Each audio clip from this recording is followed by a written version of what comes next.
મારે ત્રણ જ વાર્તાઓથી તમને વાત કરી છે અને ત્રણ જ મુદ્દા ઉપર આપણે વાત કરીશું. એટલે સ્વામી વિવેકાનંદજી આ વાર્તા અવારનવાર કહેતા, એ તમારી સામે મૂકું છું. એક સિંહ એના પરિવાર સાથે શિકાર કરવા નીકળ્યો. તમે સિંહ વિશે થોડું વાંચો, જાણો તો તમને ધ્યાનમાં આવે. સિંહ પરિવાર પ્રિય પ્રાણી છે, ક્યારેય એકલો ના હોય. પણ એણે એક વિચિત્ર વાત જોઈ. એણે જોયું કે આ બધા ઘેટાઓના ટોળામાં એક સિંહ ચાલી રહ્યો છે. એટલે એણે શિકારનો વિચાર માંડી વાળ્યો અને પેલા સિંહ ઉપર તરાપ મારી. ઓલો સિંહ હતો, ઘેટાના ટોળામાં ચાલતો તો એ બે બે બે બે કરવા લાગ્યો. હા, આ વાત તો સાચી. તો કે ત્રાડ પાડ. તો એને ત્રાડ પાડી તે ભાગી ગયું. પેલો જે બીજો સિંહ હતો એ ભાગી ગયો. ઘેટાના ભેગો રહેતો હતો ને, પકડીને પાછો લાવ્યો. ત્રાડ પાડ. અને એમ કરતા કરતા ત્રાડ પાડતા શીખવાડ્યું. સ્વામી વિવેકાનંદજી કહેતા કે અને પછી એ સેનાપતિને ક્લ્યુ મળી ગયો. એના આધારે એણે જ્ઞાતિના ભેદ અંદર અંદર લશ્કરમાં ઊભા કર્યા અને 3 દિવસમાં મહાદજી સિંધિયા એ યુદ્ધ હારી ગયા. દેશ એમને નથી તૂટ્યો. પહેલા સમાજ તૂટ્યો, સમાજ વિભાજિત થયો, છિન્ન ભિન્ન થયો. ડોક્ટર સાહેબે જ્યારે સંઘની શરૂઆત કરી ત્યારે કોંગ્રેસના આગેવાન લોકો પોતાને હિન્દુ કહેવડાવવા તૈયાર નહોતા. આપણા પહેલા વડાપ્રધાન એવું કહેતા કે હું તો અકસ્માતે હિન્દુ છું, આઈ એમ હિન્દુ બાય એક્સિડન્ટ. એવી સ્થિતિ હતી.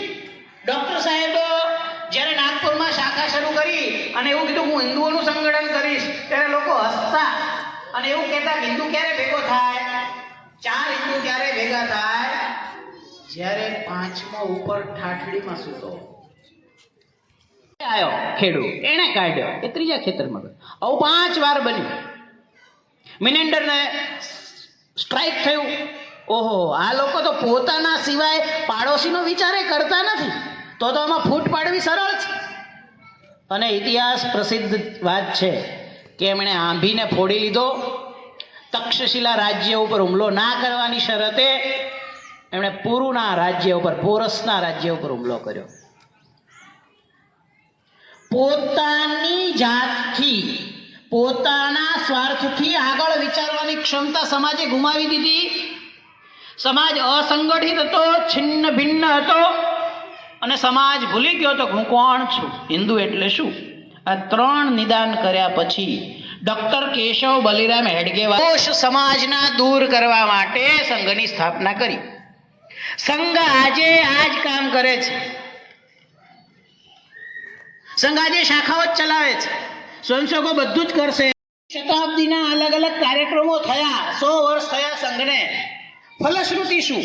તો આજે તમે બધા બેઠા છો, તમને બધાને હિન્દુ હોવા ઉપર, ભારતીય હોવા ઉપર ગૌરવ છે.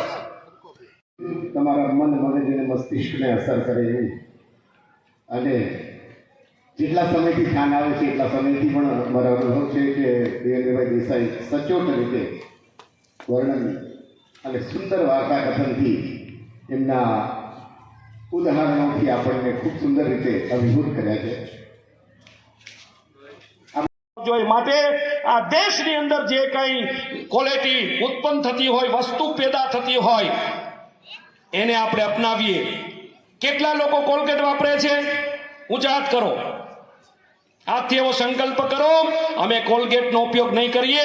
અમારા દેશની અંદર બનતી પછી દંતકાંતિ હોય કે કોઈ પણ આપણી સ્વદેશી ઉત્પાદનની વસ્તુ હોય, એનો જ અમે ઉપયોગ કરશું. બોલો, હાથ ઊંચા કરીને તમે સ્વીકારો છો આ વાત? બધા ઊંચા હાથ થવા જોઈએ અને ગર્વથી એમ કહેવું જોઈએ કે અમારા દેશની અંદર જે કાંઈ વસ્તુ ઉત્પન્ન થશે એનો જ અમે ઉપયોગ કરશું. આ સ્વદેશીની એક વાત છે. અર્થતંત્ર તો બહુ ગહન વિષય છે. અર્થતંત્ર જે દેશનું મજબૂત હશે એ દેશ ધારે કામ કરી શકશે. આપણું અર્થતંત્ર મજબૂત બનવું જોઈએ અને આપણી જે અર્થતંત્રની જે તાકાત છે એ તાકાત મજબૂત બનશે તો આપણે પણ વિશ્વની અંદર મજબૂત અર્થતંત્રવાળું રાષ્ટ્ર બનીશું. બીજું, સામાજિક સમરસતા. હમણાં જ મેં એમ કીધું કે આપણને એવો એક ગર્વ થવો જોઈએ કે અમે પેલા હિન્દુ છીએ, પછી બીજા બધા.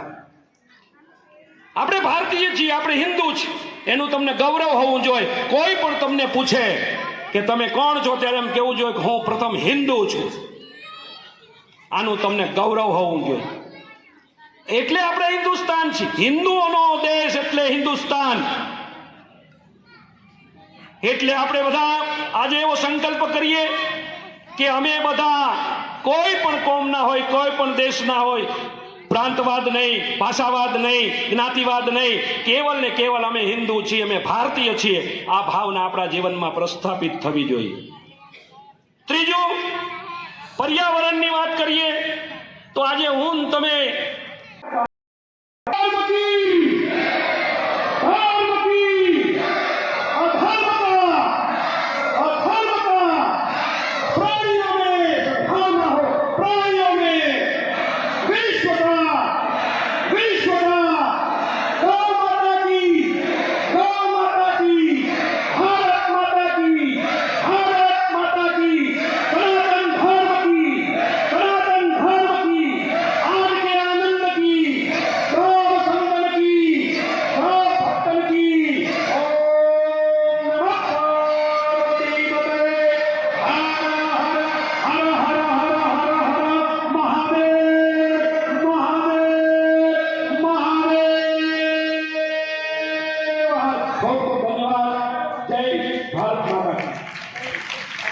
બેઠક રાખેલ છે.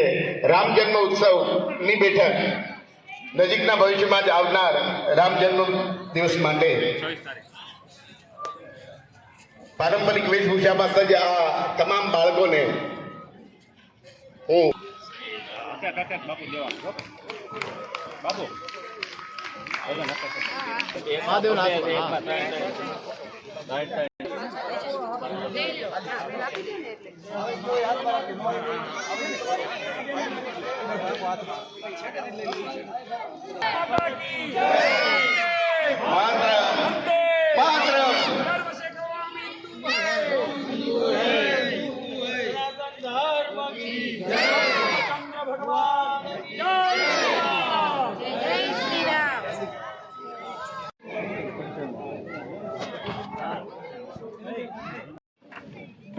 આજે રાષ્ટ્રીય સ્વયંસેવક સંઘની શતાબ્દી નિમિત્તે જે કાર્યક્રમો નિર્ધારિત થયા છે એમાંનો સમાજ જાગરણનો એક કાર્યક્રમ એટલે વિરાટ હિન્દુ સંમેલન. સંઘ દ્વારા દરેક મંડળ સ્તરે અને નગરોમાં વસ્તી સ્તરે આ હિન્દુ સંમેલન આયોજિત કરવાના છે. આજે થાનગઢ નગરના કાર્યકર્તાઓ, સમાજના સૌ સહયોગી કાર્યકર્તાઓએ સાથે મળીને હિન્દુ સંમેલન સમિતિની રચના કરી અને આવો ઉત્તમ કાર્યક્રમ પાર પાડ્યો. મોટી સંખ્યામાં થાનગઢ નગરમાંથી ગ્રામજનો, નગરજનો, ભાઈઓ, બહેનો અને બાળકો ઉપસ્થિત રહ્યા. ભારતીય પરંપરાગત પોશાકમાં, વેશભૂષામાં ઉપસ્થિત રહ્યા. એ બદલ હું સૌ કાર્યકર્તાઓને, સમાજના સૌ શ્રેષ્ઠીઓને, સૌ સમિતિના સદસ્યોને અભિનંદન પાઠવું છું. અને જેમ બાપુએ આગળ વાત કરી એમ પંચ પરિવર્તન સમાજના આચરણમાં સ્થાપિત થાય એવો જે સંઘનો પ્રયત્ન છે એ આપણા સૌના પરિશ્રમથી ફળીભૂત થાય એવો એક નાનકડો આગ્રહ આપણા સૌ સમક્ષ ભારત માતા કે જી બાપુ શું કહેશો?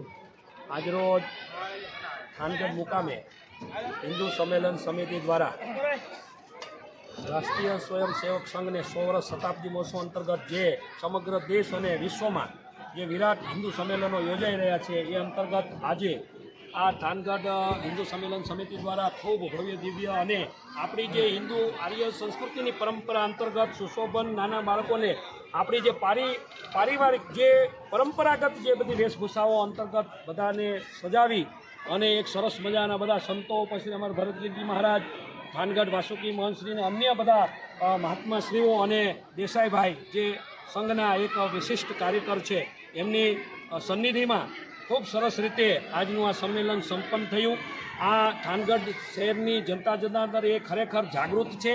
એનો જે ઉત્સાહ, પ્રેમ ભાવ અને રાષ્ટ્ર પ્રત્યેનો જે સમર્પિત ભાવ અમે જોયો એટલે અમે સંતો બધા ખૂબ રાજી થયા છીએ અને અમે એવી દિવ્ય પ્રેરણા ભગવાન પાસે લઈ અને ભગવાનને પ્રાર્થના કરીએ છીએ કે અમારું આ જે હિન્દુ રાષ્ટ્ર જે આર્યાવર્ત જે હિન્દુસ્તાન એની પ્રજા નેક ટેક અને સંગઠિત બને અને અખંડ ભારતની જે આપણી દિવ્ય ભાવના છે, આપણો વૈદિક વારસો છે, આપણી પરંપરાઓ છે, આપણો સાંસ્કૃતિક વારસો છે, એ રાષ્ટ્ર રક્ષા, ધર્મ રક્ષા અને ગૌ રક્ષા માટેનો જે પ્રયત્ન હિન્દુ સમાજને એક બનાવવા માટે અને ખાસ કરીને આ જે પંચ પરિવર્તન જે સંઘની દિવ્ય ભાવના છે એ પંચ પરિવર્તન આ સમાજની અંદર એ આચરણમાં આવે પછી એ પર્યાવરણ હોય, કુટુંબ પ્રબોધન હોય, નાગરિક કર્તવ્ય હોય કે સામાજિક સમરસતા અને સ્વદેશી જાગરણ, આ બધા જ જે મુદ્દાઓ છે. બીજા મુદ્દામાં જે લવ જેહાદ, લેન્ડ જેહાદ, આપણા જે પાશ્ચાત્ય સંસ્કૃતિનો જે એક અનુકરણનું જે અત્યારે એક જે આપણા સમાજની અંદર આપણે જે જોઈ રહ્યા છે એ પાશ્ચાત્ય સંસ્કૃતિ આપણો સમાજ ન અપનાવે.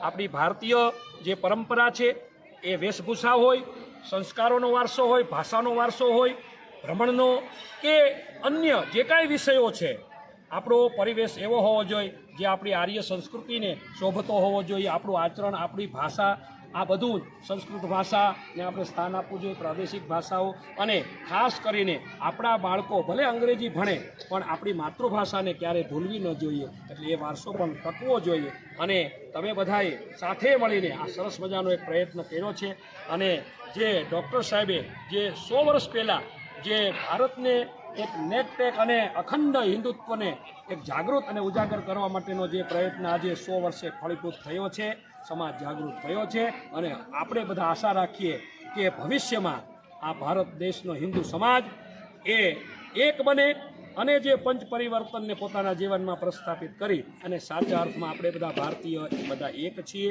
અને આપણે બધાએ સાથે મળી અને રાષ્ટ્ર સેવા, રાષ્ટ્ર રક્ષા, આપણો જે વારસો છે એની બધાની રક્ષા, ગૌરક્ષા અને સંસ્કારોની જાળવણી સાથે સાથેનું દિવ્ય અને ભવ્ય જીવન આપણો ભારત દેશનો આ હિન્દુ સમાજ પોતાના જીવનમાં પ્રસ્થાપિત કરી અને એ પ્રમાણે જીવન જીવે અને એ સુખી થાય અને દિવ્ય અને ભવ્ય એ ભગવાનને આશીર્વાદ પ્રાપ્ત કરી અને પોતાનું જે જીવન છે ધન્ય બનાવે એ મંગલ કામના સાથે બધાને ખૂબ ખૂબ ધન્યવાદ છે. આ સમિતિના સભ્યોને ખૂબ ખૂબ ધન્યવાદ છે અને ભાઈઓ બહેનો, નાના બાળકો બધા જ આ સંમેલનની અંદર ઉપસ્થિત રહ્યા અને એ આ સંઘની જે દિવ્ય ભાવના છે એના પ્રયત્નમાં એણે તનમન ધનથી પોતાનો સહકાર આપી અને સાચા અર્થમાં એણે પોતાની ફરજ નિભાવી છે. બધાને ખૂબ ખૂબ બધાને હું ધન્યવાદ પાઠવું છું. સંતો બધા અને કાર્યકર્તાઓ બધાને ખૂબ ખૂબ ધન્યવાદ પાઠવે છે અને આપણો આ ભારત દેશ એ વિશ્વને માર્ગદર્શક રૂપ બને અને વિશ્વગુરુ બને